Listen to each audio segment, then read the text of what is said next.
So as documented on this channel many times before, grifting ain't easy. Sometimes you're merrily dunking on the Daily Wire's weird new movie which stole the premise of a hilarious South Park episode and managed to make it as unfunny as humanly possible. Then you receive the call and fall lockstep in line with saying how fantastic it is, making you look like a fat moron. Maybe you've built a career screeching about how everyone you don't like should be banned from Twitter and how great censorship is. Then leave for Facebook's Twitter clone, Threads, because that platform promises to ban wrong thing, and lose your mind when they inevitably end up censoring you and shadow ban you. Maybe you're just Tim Pool. But of all the news that has happened this week, probably the biggest bit is that the trailer for Grand Theft Auto 6 came out, and it stirred up a bit of controversy to say the least. Namely, you play as an ugly Latina chick as one of the characters, and how exactly, how shall I say it, diverse the new game is. Now, I think everyone complaining doesn't really understand how GTA works, because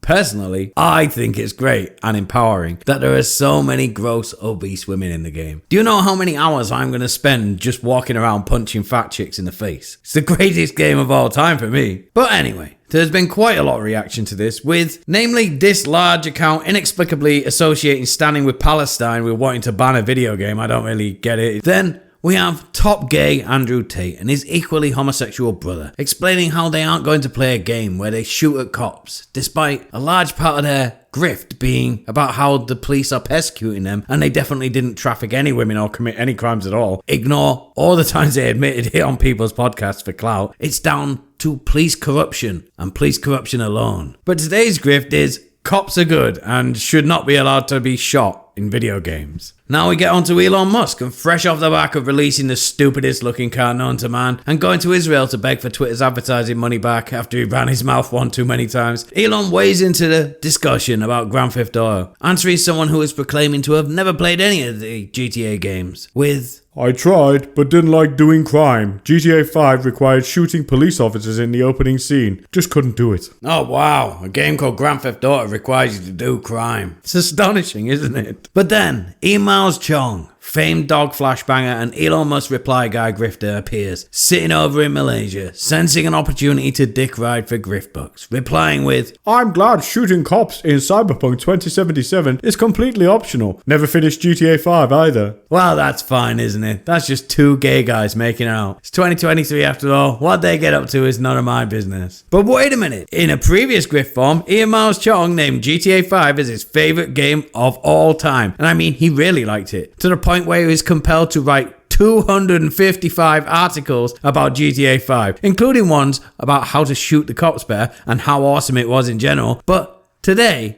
because he wants to suck up to Elon Musk for those sweet, sweet grift pennies, he doesn't like the game because you have to shoot cops. What a surprise! A guy who is from Malaysia, who pretends to be American to scam money out of people, happens to be lying 100% of the time about everything. I am stunned. So stop giving these people attention. Everything they do is for attention and money. They believe nothing they say. It's all to ride the current thing they perceive to get them more cash. I hope one day people will be able to see this. Except for Keffels. Fuck that guy. That's it for today's video. Don't forget to like and share and subscribe to see more content like this. Thanks, boy.